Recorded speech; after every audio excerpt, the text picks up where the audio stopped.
All right. Are you sitting? Doesn't really matter. Just listen close. Today I'm telling you the tale of the Hagglefish. Sir, I think you mean hagfish. There are no hagglefish. And I'm not even sure hagfish are fish. More like worms with horrid teeth that lurk in the depths. And if I'm right, they were created by one of the dark cosmic gods of the realm of glistening tears. Oh, shut it, Sheldon. I'm not talking about those monstrosities. I'm talking about a magical fish that likes to sell wishes for a negotiable price. This is the tale of when I first heard of this magical beast. I'm listening, sir. Good. All right, then. This story begins when I was a young boy. I'd say about 10. Long ago, I was raised in the village of Farmtide. It was a community of farmers and fishermen. For you see, it was nestled right against the beautiful Whispering Sea and the fertile fields of Greensbane. Most people stuck to fishing and farming, but one man, Mr. Jack Cutter, had developed a quite lucrative business as a woodsman. The silver wine woods touched the southern tip of Farmtide, and was a truly beautiful place. But superstition led most to believe it was filled with all manner of horrid beasties, so most dared not venture deep into it. But Mr. Jack Cutter wasn't afraid. And besides, he had a wife and a son to provide for. They were his world, and he would do anything for them. His boy Gordon and I played a lot back then. We were thick as thieves. We both even got jobs together, serving food and drink at the local tavern. Fish Guts. Sounds appetizing, sir. Name was a load of troll dung, but the food, drinks, and people were good and friendly. It was there I first heard the tale of the Hagglefish from Mr. Cutter. People love to hear his tales of adventure from his time spent in the silver wine woods. Hey, Grimble, come here a second. I want to ask where my boy Gordon is. Yeah, of course, Mr. Cutter. Gordon went to help at the school for a minute. I guess Miss Ray found a flamefly hive on a nearby boulder, so she asked Gordon if he would stay and help her get rid of it. She doesn't want the school getting burned down. Oh, that's my boy. You two are good lads. Did they need help, or was it a small hive? It's a small hive, just a bucket of water and some cleaning up, I bet. I'm sure he'll be here soon. Oh, what tale of adventure do you have for us this evening? Yeah, Jack, tell us something spooky. No, tell us something thrilling. I think I have something more magical in mind for tonight. It's the story of how I got this magical axe. Oh! Wow! Sir, I thought you said this was about a fish.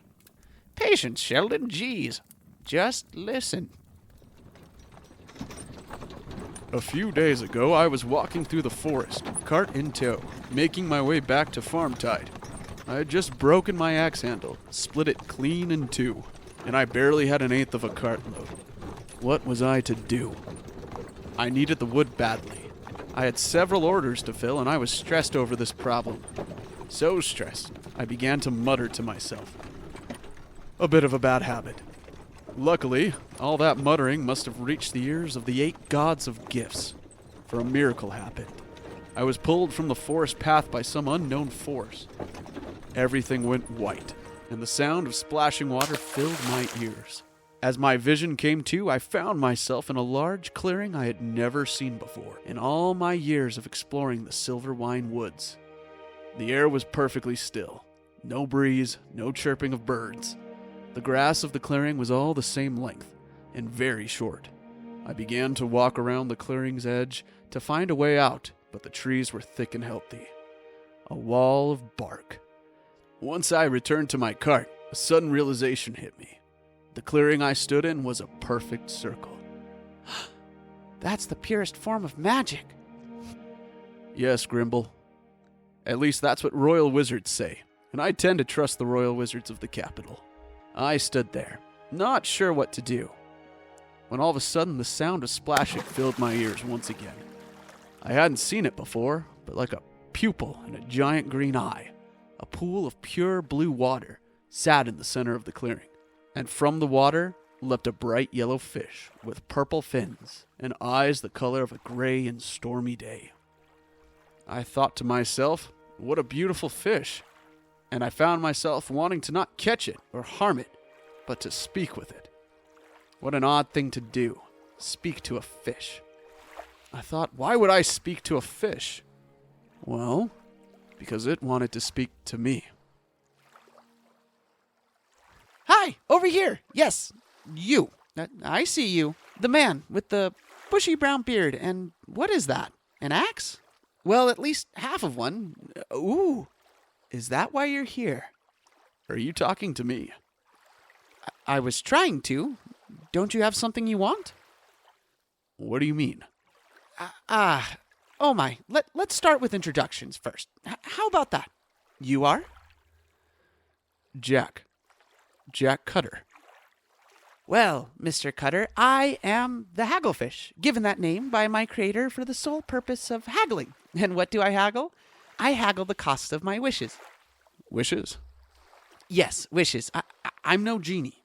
There is no limit to the number of wishes you can make, or the type of wishes. But each of my wishes come at a cost. Something must be given for something to be received.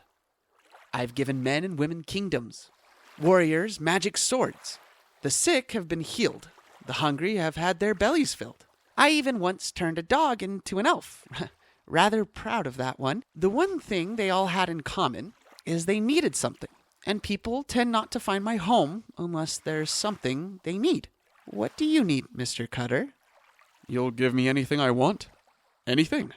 I can, but it's better if I get you what you need. When I give people what they want, things tend to get messy. What I need, but not what I want. Oh, I need wood to fill my orders. Okay, I can work with that. How much wood would you like? Well, a cartful. 50 gold. What? That's how much I'd make if I sold the wood. You need to haggle with me. It's in my name. Tell you what, I know what you need, and I'll give you a hint as to what it is. Why can't you get the wood yourself? Oh, Grislin goblins, I need an axe. 10 gold then. I could get 4 high-quality axes for that. No. How about 1 gold and my broken axe? Haha, now you're getting it. 7 gold and your broken axe. I'll give you 2 gold and my broken axe. You throw in that knife on your belt. I'll agree to 2 gold and the broken axe. I love that handle. What is it made of? Purple wood, from the north. I won it in a game of dice, so I don't see why not. It's nothing special to me. We have a deal. The deal's been struck. Now place what's owed within my pawn, and you'll receive your wish. I watched as the 2 pieces of gold, my broken axe, and old knife sank into the pool. Then from its depths, this beautiful axe with streaks of gold worked into the handle, and a delicate design of oak leaves etched into the head, rose from the center and rested in my hands. The Hagglefish told me it had been a pleasure and disappeared into the pond. I left the clearing, collected my wood, and went home to Martha and Gordon. Wow, did you hear that? It wouldn't surprise me if he was lying. I could see a fish like Nah, that. he's telling the stuff truth. like that all the That's time. got to be the truth. Wow, so how is your axe magical? Well, it might not be, to be honest with you, but I got it from a magic fish, so there's bound to be a little magic tucked away in there. Jack, could you take us to him? I'd love a bunch of gold or a new house. Breg, I would if I could, but I haven't been able to find the clearing again. I wanted to thank the fish, but I guess since I don't need nor want anything, I can't find him. Plus, it felt less like a wish being granted, and more of a trade of goods when all was said and done.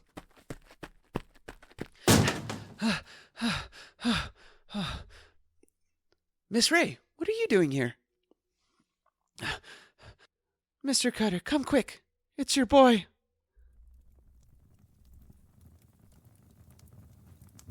Grimble Grambles.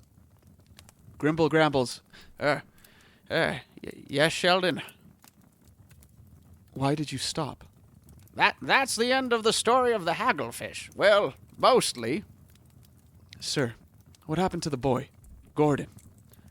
Oh, yes, I forgot that even though all stories have ends, those ends often lead to the beginning of new stories.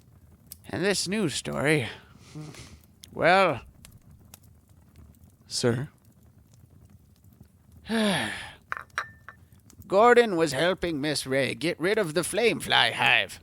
Those little bugs are nothing too bad to deal with in small numbers. Just throw some water on 'em, and you're good.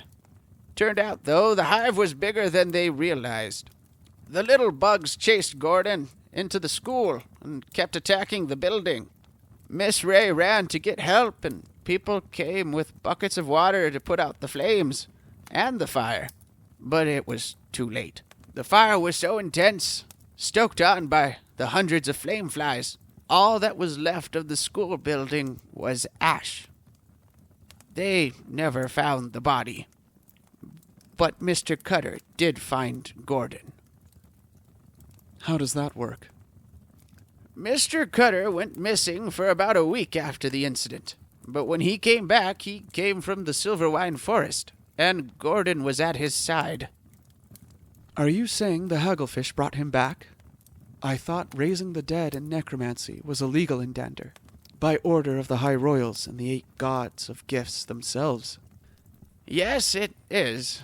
But Mr. Cutter claimed Gordon had just ran into the woods, afraid of the flame flies, and had lost his memory.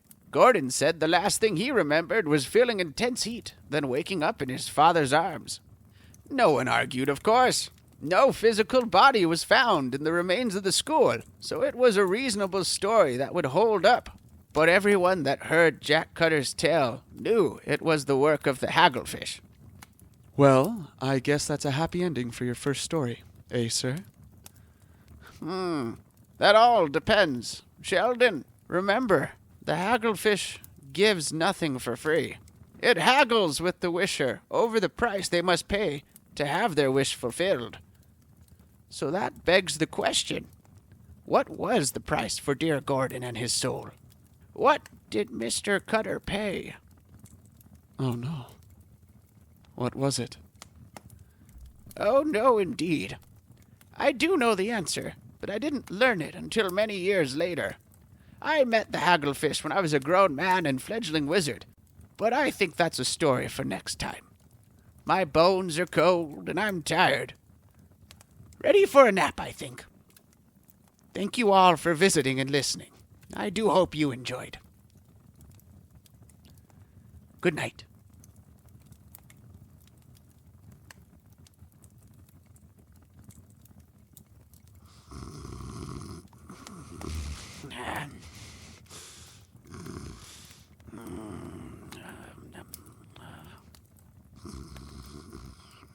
Yeah,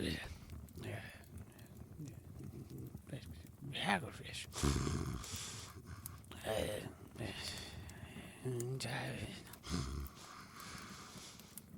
No.